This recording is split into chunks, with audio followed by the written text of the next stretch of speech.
হিন্দু ধৰ্মত ধনৰ দেৱী মা লক্ষ্মীক সম্পদ, গৌৰৱ আৰু সুখ বিচাৰি পূজা কৰা হয়।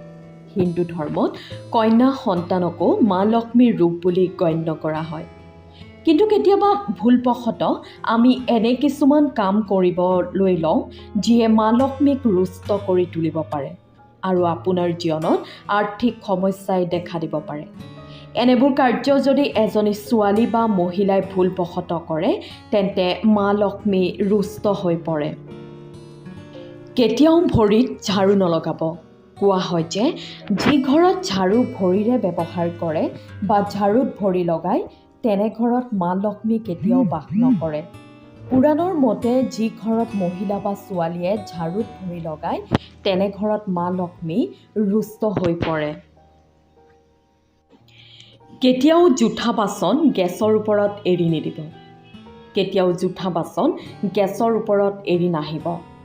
এনে কৰিলে ঘৰত দৰিদ্ৰতা আহে আৰু হাতৰ পৰা টকা ওলাই যায়। দুৱাৰ মুখত বহি আহাৰ গ্ৰহণ নকৰিব।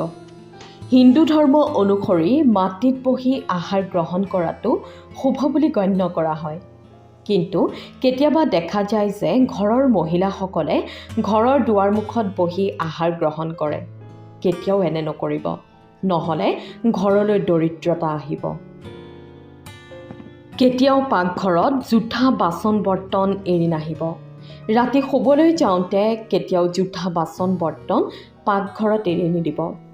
এনে কাৰ্য কৰাটো ঘৰলৈ দৰিদ্ৰতাক আমন্ত্ৰণ কৰাৰ দৰে।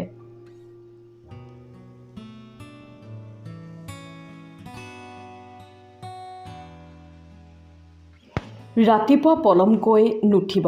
ঘৰৰ সকলো সদস্যই ৰাতিপুৱা সোনকালে উঠিব লাগে। বিশেষকৈ ঘৰৰ মহিলাসকলে কেতিয়াও পলমকৈ শুব নালাগে আৰু দীঘলীয়া সময় শুলে মা লক্ষ্মী অসন্তুষ্ট হৈ পৰে বুলি কোৱা হয়।